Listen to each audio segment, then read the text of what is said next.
Hello, guys, and welcome to Kings Speak, an interview series.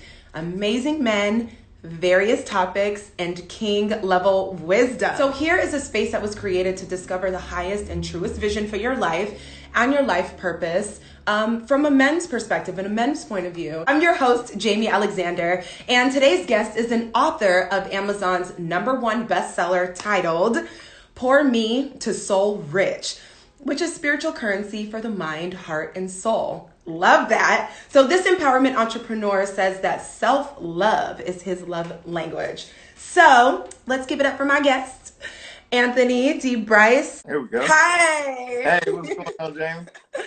Nothing much, just having some fun on the gram and getting that good stuff to the people. And I thought of you first, which I told you when I DM'd you. I appreciate that, man. Thank you for inviting me to such a prestigious platform. Thank you. My pleasure. Yes. I know you and I have talked before. You invited me and we had a chat on my platform. And I think we talked for like an hour and a half. Yeah. We talked for a while, man. Once you get into it, it starts flowing, you know? Yes, we were going in and I love it. So for those who don't know Anthony D Brice, as I mentioned, he does have a #1 bestseller on Amazon, Pour Me to Soul Rich. But Anthony, why don't you tell people a little bit about you and your work and what kinds of things they can expect from you? Like you said, I'm the author of Pour Me to Soul Rich. And man, it's one of those things where I do so much sometimes it's hard to kind of really narrow it down. But in this space, man, I really just try to empower, man. I've been studying personal growth, success principles, relationships for about 13 plus years now, man. And as I was consuming all this great information, I just knew that so many people could benefit from it. Like, man, if I knew this back then, if people knew this, it would make a huge difference. So I've been on that path ever since, trying to find different platforms and different ways to share this information and empower people to, grow in their lives and just live the version of the lives that they want to live. Yeah, exactly. And we're on the same page with that. And, you wrote a book. Maybe I'll write one in my future, but You will. I know it's coming, isn't it? Oh, Lord.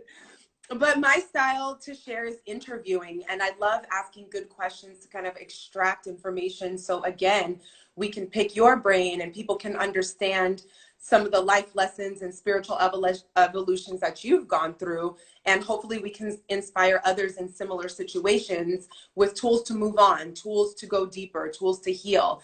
And that's really what it's about. I definitely believe whether you're an entrepreneur or want to be married or a parent or whatever it is you're about to start, the way you think has all, everything to do with it. So let's start with this self-love thing. I see on your Instagram page, you say that self-love is your love language. Where did that come from? Because as I've been studying all these different things, and I've talked to hundreds, probably even thousands of people in regards to a lot of things that they're dealing with. But long story short, man, at the end of the day, everything that we have issues with, everything that we want, everything that we desire always comes back to self. Your personal responsibility, your personal power to create and impact your own life and, pretty much create in your own image, the image that you create in your mind and your thoughts. So when it comes to having an appreciation for who you are and your power and what you're capable of, that's like the beginning of everything. Because if you don't have that, it always comes back to that in some form or fashion. So that's why I call that my language. Gosh, and that's so powerful because, you believe in God, right? I do. I'm like, obviously, it kind of radiates off you, but I always want to double check, Right. But I'm on that same page. I completely understand what you're saying. The vision that we see of ourselves in our mind and doing what we need to do to attain that. When I hear that, I think about asking myself the question, how does God see me? Because if I can see myself in a reflection of what the divine sees in me, then I always have that self, mastery to strive for. Absolutely. So I know last time we talked about self-love, we kind of agreed that sometimes, because it's a little mainstream now, it sounds very pink and like somebody's about to run a bath and put some glitter in that and everything. So I think for men, self-mastery is an equivalent term to move forward. So what do you think about the term self-mastery instead? Do you find the coinciding, between self-mastery and self-love? I agree. I agree. Um, I guess the only caveat to that, I guess it maybe self mastery doesn't sound like it speaks to the self appreciation part. It more sounds like Mm, it speaks to, the growth part in all of these different areas. Maybe you have an ideal from kind of where you want to be in all the different areas of your life, and that mastery, kind of in each area. mm-hmm. But you're right. It does sound like one of those. You don't hear men using that term at all. Yeah. Um, Self-love. right, right. But I think self mastery definitely is a something that's equivalent. But I definitely think still speaking to that self appreciation, self appreciation, self worth, self value. Because I know for a fact, like I said, I've spoken to a lot of people, and that's something that that men struggle with as well in some form, even though they communicate it in a different way or not communicate it, and they digest it in a certain way. So it may not come out the same way in an emotions, feelings type of way that a woman may express it. But at the end of the day, we want and desire the same things. So when it comes to self-love and you talk about the way men express the need for it, how do you think the need for self-love and that outcry for that self-love, how does that sound coming from a man? It's it's a hard one, man, because everything's going to start with some form of communication. Number one, knowing what you want, knowing exactly what you want, and number two, actually communicating kind of what you want. Because I think so many of our ideals, as far as men, as far as what we're supposed to do, what we're supposed to be, the Right. definition of us was kind of embedded in us, and from a culture standpoint and from what we were told, this is what a man is, this is what a man's supposed to be, and all of these things. So honestly, I don't think we ever kind of got, any kind of feedback or anybody to really tell us, hey, kind of have this appreciation for yourself. And if you're not getting what you need, if you don't feel like you're getting what you need to be able to express that. Even saying that doesn't even sound like anything, most of us would really even say, but it's true. Gosh, how do we change the language? And I think men are catching on now. For example, I do another show called Super Soul Sit Down, and it's the after show for Super Soul Conversations with Oprah. So I listen to the podcast and I listen to Common Mhm. talk about this. But Common, he's a really evolved spiritual man. He wrote a book, Let Love Have the Last Word, but he did this whole flow on Oprah's podcast. And long story short, because he does the spiritual work, he was able to see a reflection of where he could check his ego when his daughter expressed that she didn't feel loved enough. And I guess I don't know if it's the tenderness of having a daughter coupled with spiritual evolution and some kind of awareness. If you're doing some of the work, sometimes those triggers come up. But he was able to say, okay, whoa, even though I'm feeling like, oh my God, what do you mean I'm a bad dad? I do this, I do all these things. He's like, the best way I can let love have the last word is to listen. And in that, he was able to respond in a way where he could understand her. And it allowed them to have a much more powerful conversation. Now, in that, there were some questions he asked himself. Where can I love more? Where have I been doing a great job in loving? And am I loving myself? How do you think that these questions and the questions that you ask yourself are important, including the question, am I loving myself? Yes, that's super important. But are we speaking just about men? Or are we speaking in general? Speaking about men specifically? Well, it's coming from you. I love it to have a man's filter because I feel like women, we have a lot of stuff out there. Just something that I feel like if men are watching, they can Okay. understand as you speak. Okay. It's going to be different because It is I don't different. sound like a normal man when I talk as far as the subject matter and how I speak.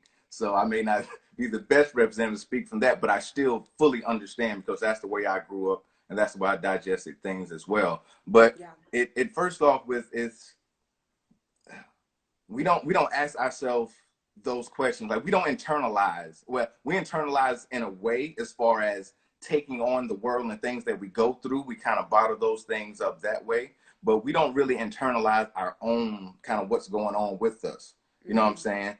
It's we kind of put this exterior out here, and that's kind of just it. So when it comes to our own personal desires, wants, needs, voids, we're so distracted, we're so told not to even feel those things and address those things that I don't really think we're aware. So I think those are great questions to really ask yourself those things.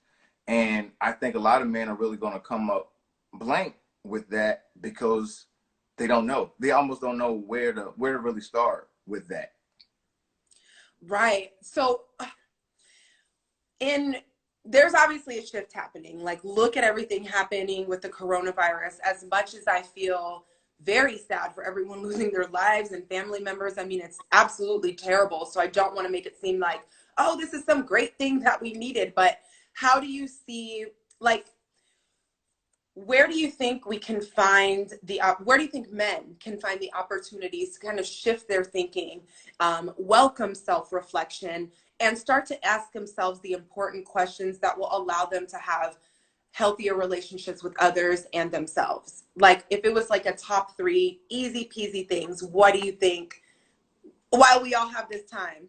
Well, one thing, you're right. You definitely make a good point about the climate that we're in, is that you don't have a choice but to sit still. And I think that's really one thing for us, because it's easier for us to come up with excuses to why we can't really sit down and really see where we are, get some things down, digest, read, or whatever, because it's so easy to say, hey, I got to go to work, I got to do this, I got to do that. So it's easy for us to come up and justify things with these distractions and not have to face, the things that's really going on around us and in us.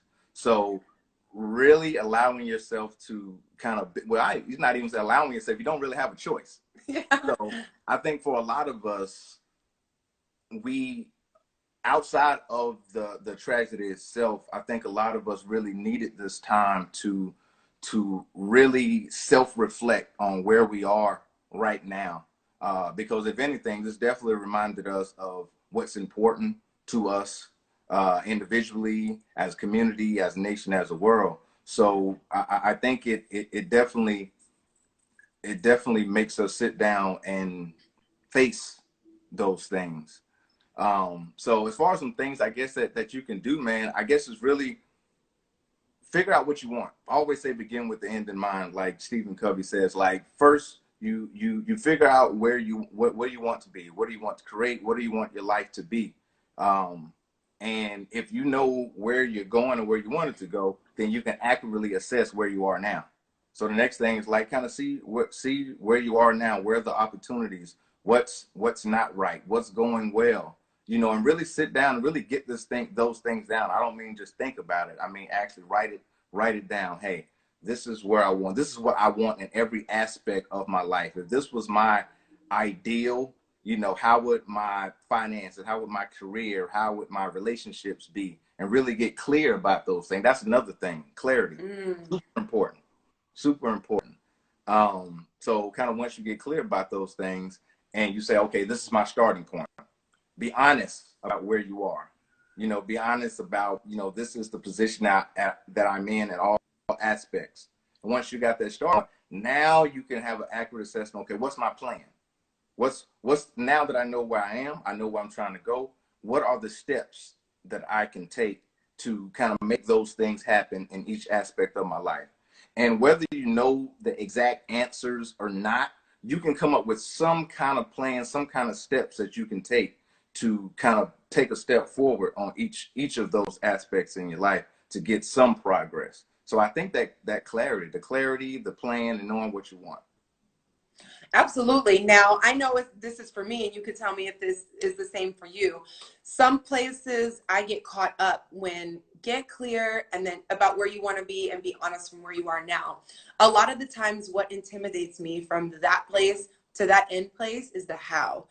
Can you maybe kind of speak to maybe the fears that come up and how the need to know the how can definitely stunt our growth at sometimes?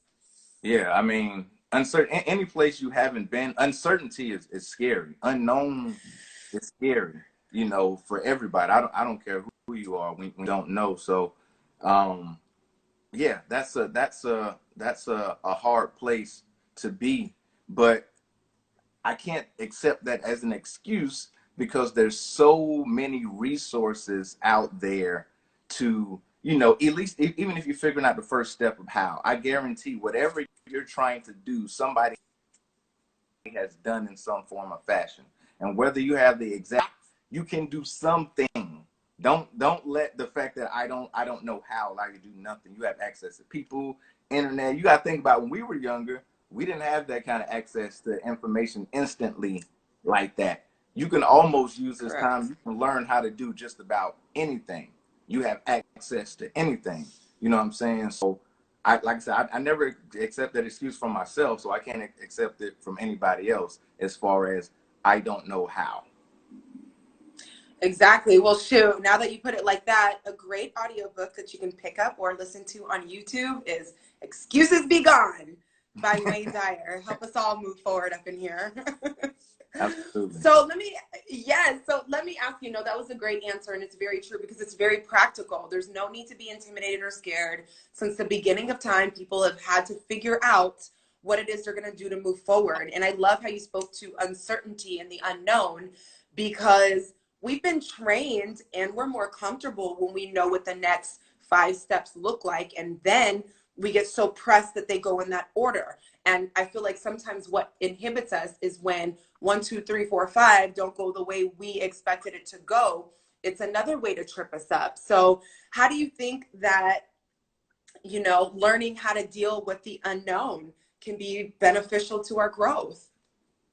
I think you have to go into it with the understanding that those things are not concrete.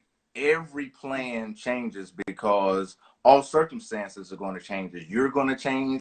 You're a different person today than you were a week from today, and a month from now, a year from now, whatever. So you have to be mindful of that first, and get rid of that perfectionist attitude. It don't exist. I understand. I've been there. I've made those mistakes 1,000 times about, hey, things have to go in this order. They have to go exactly like this. And if they don't, then I'm caught up and I got an excuse to quit.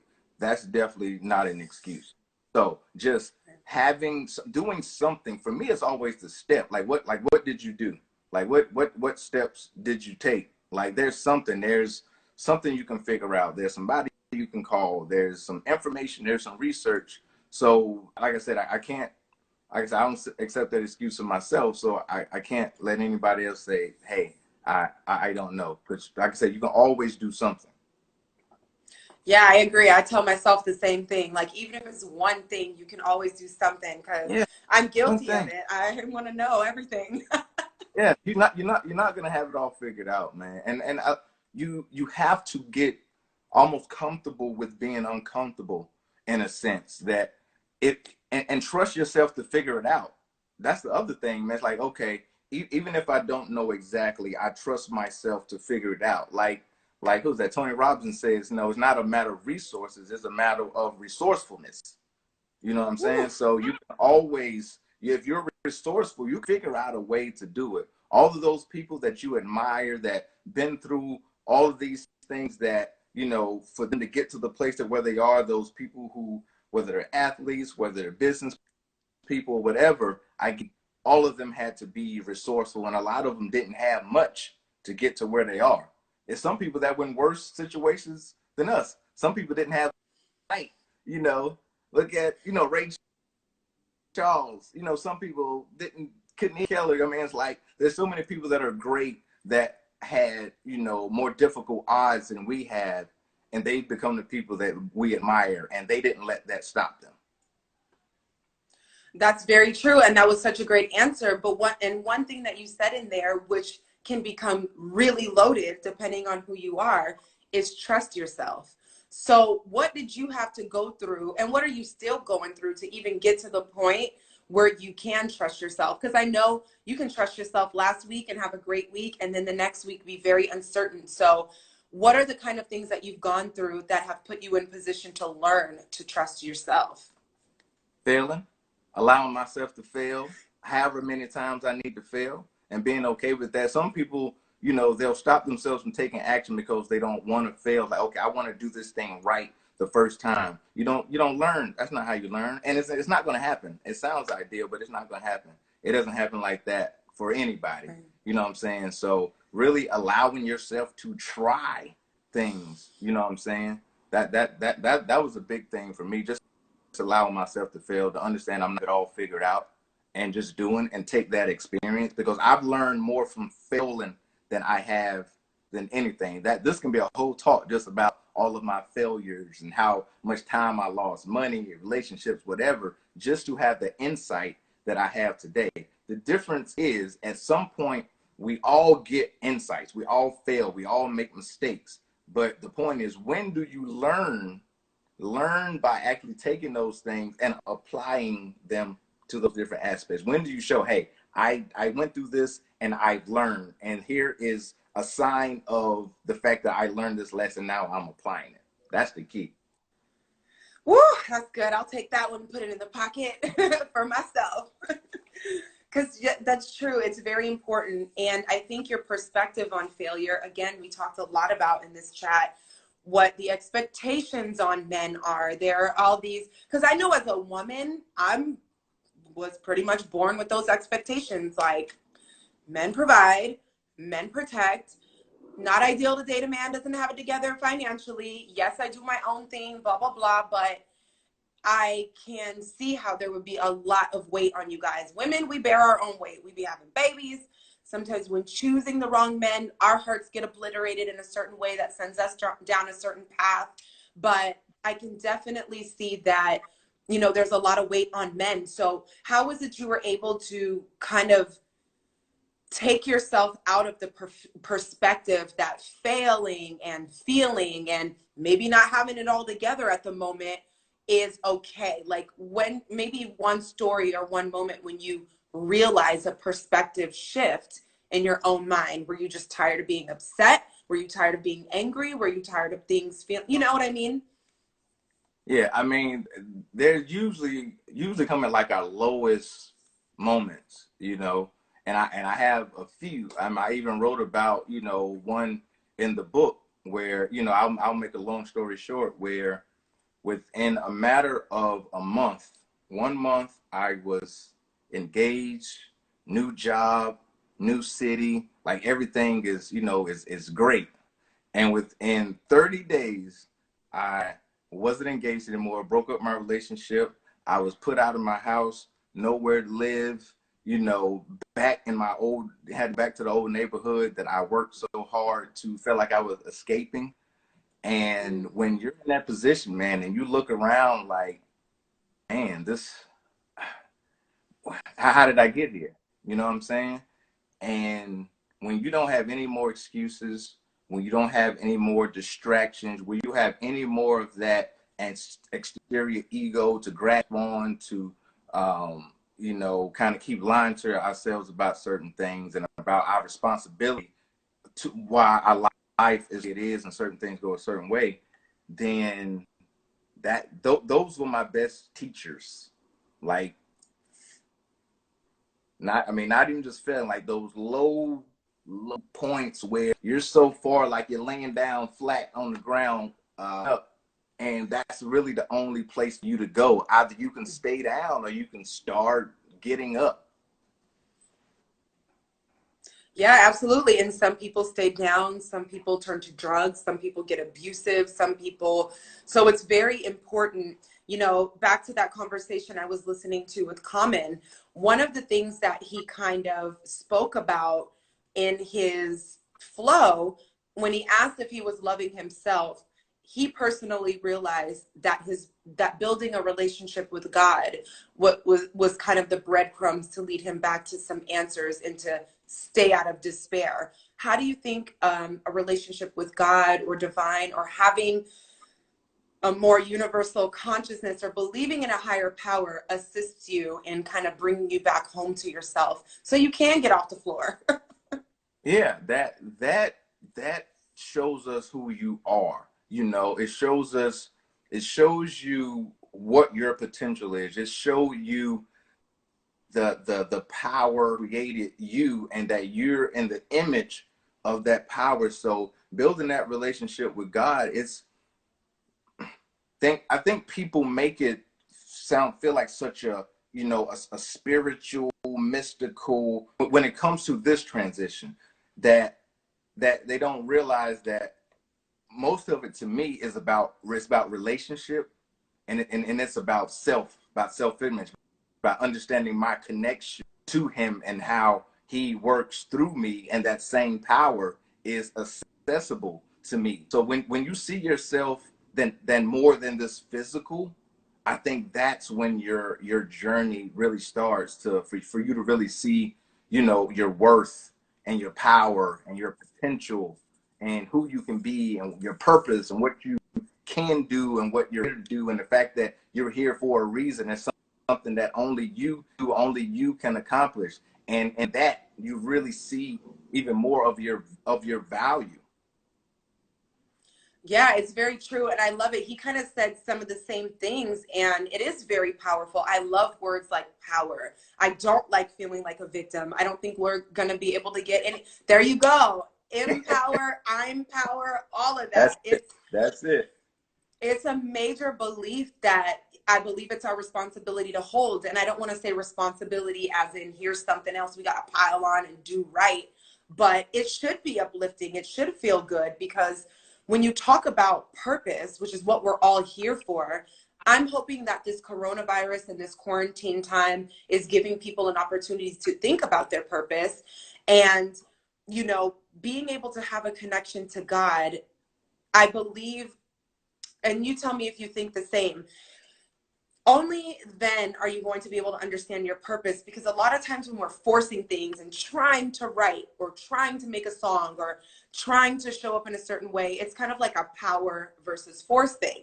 When you can just sit down, get quiet, take a deep breath, and let God, divine, flow through you, then your best works are being created. Do you feel like you experienced that with writing your book or when you're coaching or anything of that nature?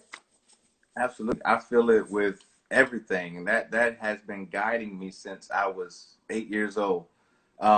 So I definitely believe that those things that we're supposed to do, and those things, how when we pray for things and ask for things, how they're downloaded into our spirit. Now, whether we listen or not is the thing, but I definitely believe that, you know, that's how that purpose and those things are given to us and spoken to us.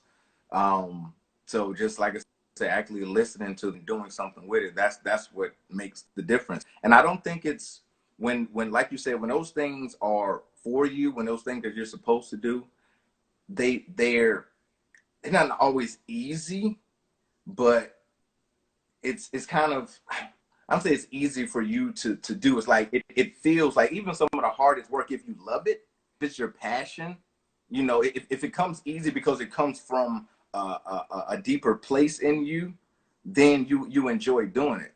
So I think that's the thing that, you know, when you were speaking about things about purpose and the things that you're supposed to do, whether it comes to your book or anything that you want to create and feel like you need to accomplish in this lifetime, you know, it it may take work, but it'll be the work that, you know, that's, it's not hard for you to do because you feel a certain way about it. You're passionate about it. It's assessing a part of assessing a certain part of you. You know what I'm saying? Yeah, that makes me want to ask, what do you think possibly the top 3 distractions are that keep men from walking in purpose? Woo. Oh man. The top 3. What's in y'all way? Top distractions. Women. And we can get just it's deeper than that, but just an overall, it would be, you know, the desire for that lusting, that money, ego. It's probably number Woo. one. It's probably number one because everything comes back to that. You have to understand this thing about men is that we're simple. We're super simple when it comes to understanding why we do things. Now, we may do some things that are stupid, but it's logical in that stupidity. It's not like it's just irrational, like it doesn't make any sense. Like there is a reason, you know what I'm saying? So even when it comes to those things that us to do certain things or things that we're distracted by, like there is a reason. Like take the example of talking about, you know, a guy being distracted by women or money, whatever. It's like, why do you think a lot of times guys dress a certain way? Why do guys go get a certain car? Why do guys feel like have to make a certain amount of money? Why do guys, a lot of them portray themselves in a certain way? You know what I'm saying? It all goes back to that. Like it's going to go back to something, and it usually has something to do with that. Mm-hmm.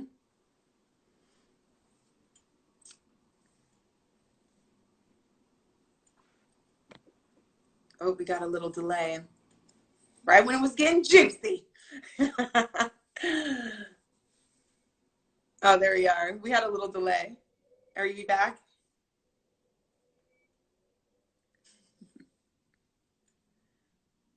I can't hear you now. Can you hear me?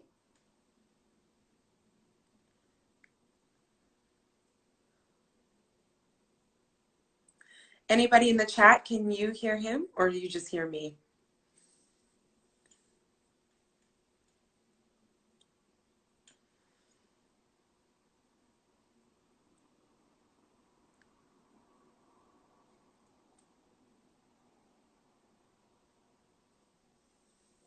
All right, I think we lost audio on our guest real quick. We're going to try to get it together. Okay, you guys can only hear me.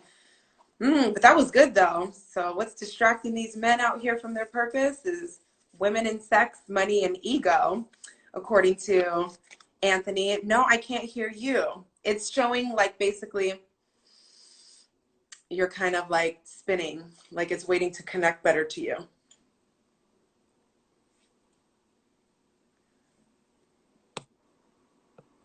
Okay, I'm going to X you out and come back in. Okay.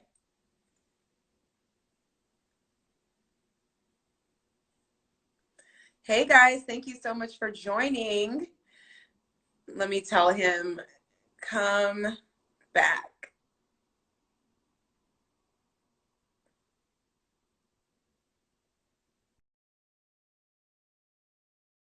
Okay.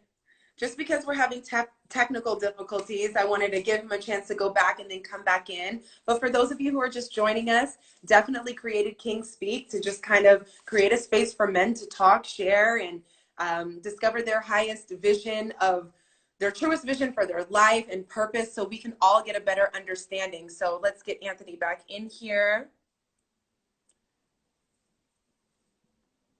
We're waiting on our guest.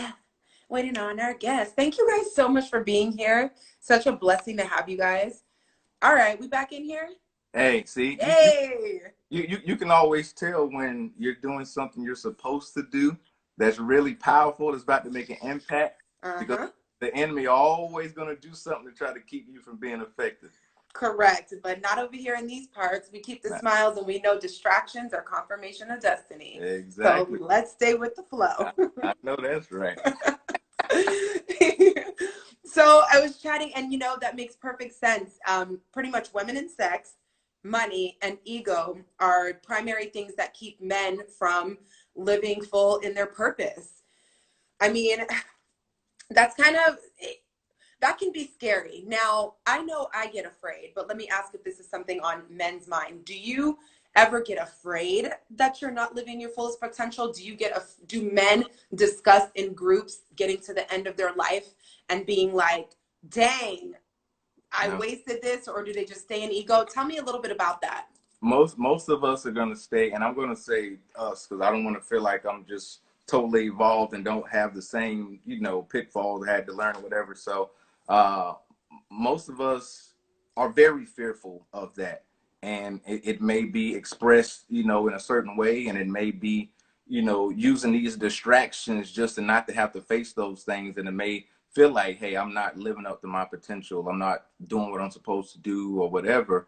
So absolutely, there were probably even more than women, because you know, like you said, culturally, when it comes to what a man's place is supposed to be and how he's impact and be the head and take care of this and protect and whatever, because those responsibilities, you know, culturally have been put on a man, then that's why so much of our value is derived in our ability to do that. So Wow. think about this, like if a man loses his job, or if he doesn't have his ability to provide, like that's rough. That's rough on a man, because it almost makes him feel like, number one, I'm not a man, and it makes him feel like, hey, what is my worth? Like I'm not even functioning how I'm supposed to function. So I don't even feel like I ain't doing what I'm supposed to do being here. I feel worthless, you know?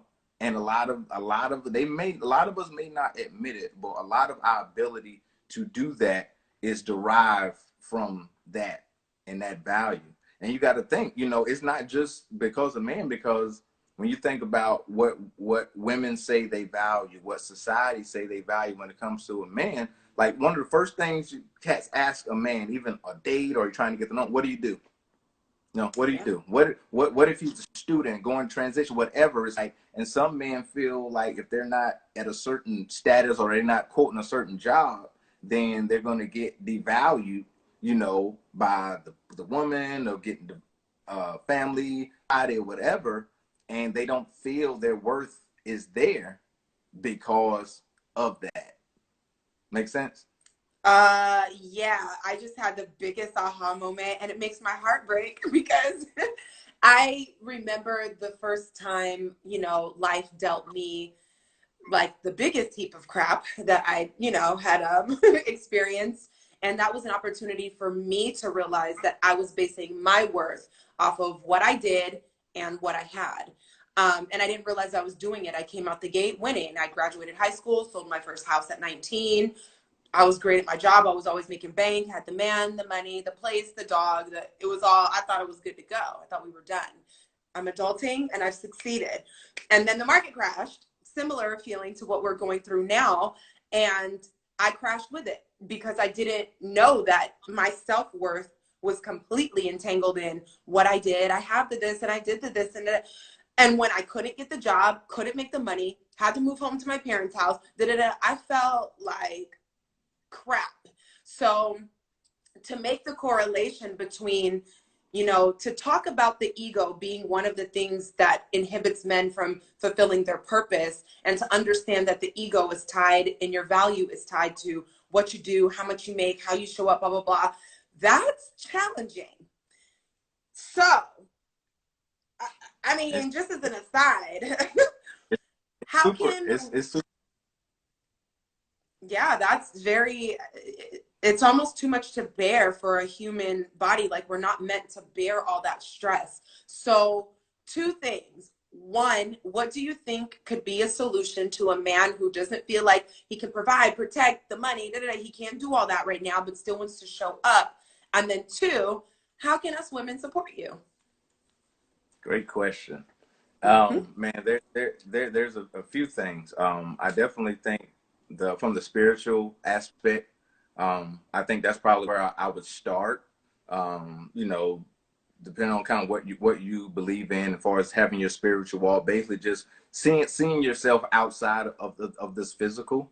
I think is important, because it takes you away from all the superficial. It takes you away from the exterior looks, weight, money, all of those things. So it helps you to see the value and importance in yourself outside of those things. Those things are intangible, things that the people can't put a number on. First you have to allow yourself to see that. And I think your spiritual walk is the first place to start when it comes to that. And I think that's going to lead you to all of the self things, if you to be able to see what your true value is and how you can express that true value in the world the way that you were intended to express it, based on your unique creation and your unique contribution to the world and the community around Woo! you. Number two, as far So good. as, you know, how women can help, man, I think it's just first having that understanding, being mindful of that, And I think even just first, even being mindful of that really shifts your paradigm a lot.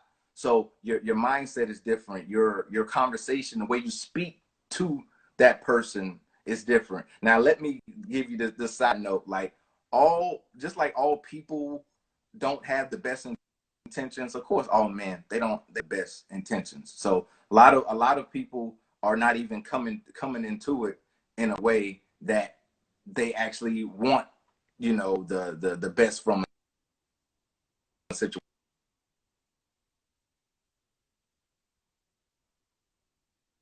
Wait, do I still have audio on you?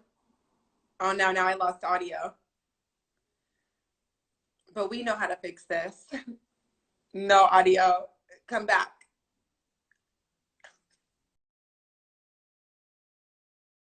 It's getting so good. I hope you guys in the chat are really able to connect to this and not only learning about how men think and the challenges we all go through, but how we can help and how we can be more mindful, because with that mindfulness, we become the conduit of love. Let's get him back in here.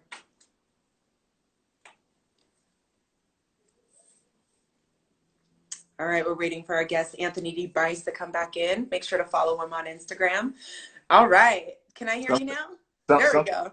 Something really doesn't want me to speak today, I see. I know, but it's all good. Yeah. So back to the question about, how a woman can help. Like I said, I really think first just being mindful of that and being able to check herself, kind of based on what she think is important and what she think he's supposed to be. And, because a lot of women have a picture and an ideal of what this man is supposed to be and what defines him. And a lot of times a woman may speak to a man, talk to a man, communicate with a man, treat a man based on that box. You know what I'm saying? So just, I mean, I think like it's that's why this conversation is important. So we can be honest with ourselves with those things, and to be able to have a conversation to get that insight. So I think first, just even being mindful of that, what that will allow a man to do is to be vulnerable, is to be able to open up and talk about those things, because we were already taught not to talk about feelings and to be in tune with that. So whether this stuff is going on within us and we don't know it, so we were taught not to even express it. So a woman being able to become that kind of source for a man, and he feels that he can be vulnerable and be himself 100%, it goes so far. It goes so far for a man. Yeah, I believe it. And that's very valuable. Shoot, I'm up in here learning today. If this chat goes nowhere, I definitely got my nuggets. Okay, so no, that is very powerful. That's very good, and it makes so much sense. So I'm kind of digesting things. So in this quarantine, right? Because this climate is different now. So of course, women being mindful of the box that we put men in and treating them as such. Times have changed, a lot has changed, and there's a lot that we need to adjust to. What do you think? I know we kind of touched on this earlier, but what do you think some of the benefits of the coronavirus and the quarantine we're seeing? But we're getting a chance to be more introspective. I have to imagine, I mean, if you're not married, you ain't having sex like that. So how did that change the get down, and is everybody okay? Right. One thing that this is doing that I hope continues is that I guarantee there are people who are socializing, communicating with their community, with their family, with their friends, more so than they have in years. I guarantee. It's like, man, the fact that you're talking to people more now that you can't go out is so ironic. But that's exactly what's happening. So with that being the case, I think that's the part where there's so much opportunity in anything, whether you talk about the virus or the quarantine itself. I just put whatever circumstances outside of ourselves that force us to do that, whatever those things are, with this being the one that we're currently in, that there's opportunity in that, you know. And I think with that, that's one of the opportunities for us to have these connections and these conversations and to get clear about some things, to be open to have these conversations because, and I think a lot of us are in more of a vulnerable state than we've been probably in some of our lives ever. You know what I'm saying? So that vulnerable state, touch that we probably weren't dealing with, you know, now that we're have to because it's coming up. You know what I'm saying? So you're gonna have to deal with it, or it's gonna deal with you in some form or fashion. So I hope that this gives you opportunity that, hey, I need to get these things off of my chest. I want to talk to people. I want to socialize. I want to be around good energy. You know what I'm saying? With whatever way I can. I may not be able to be around people, but I can read books, see videos, watch things like this where I'm getting some introspect. I'm getting things that make me think, things that can make me better.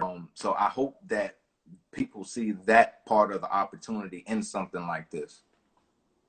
Yeah, I definitely am all for it. And I definitely think, you know, on the other side of this, it's going to be absolutely amazing. I think we were stagnant. We kind of hit a wall. Things were capping out.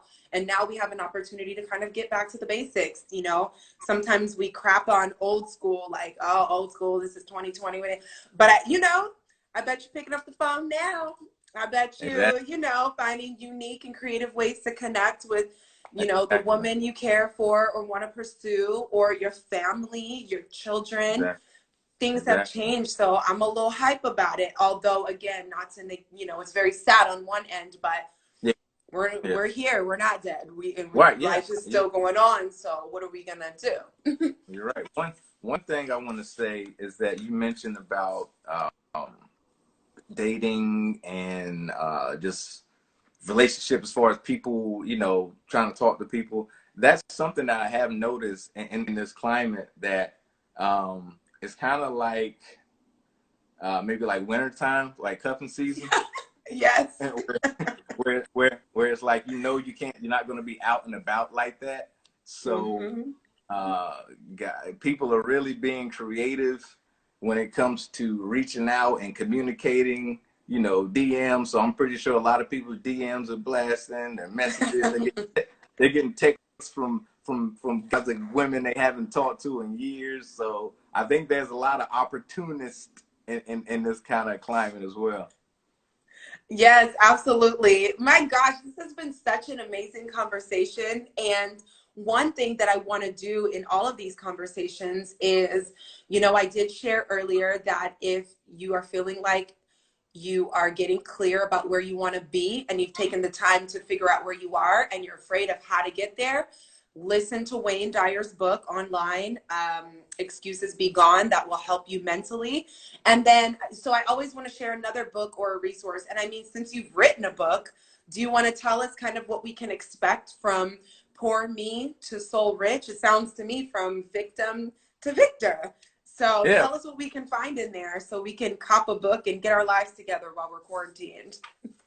Yeah, man, from struggling to striving. I think, and I've been getting great feedback from people who actually have either gotten the book or finally people who've already had it, but never really felt like they had the time to really sit down and read it and digest it.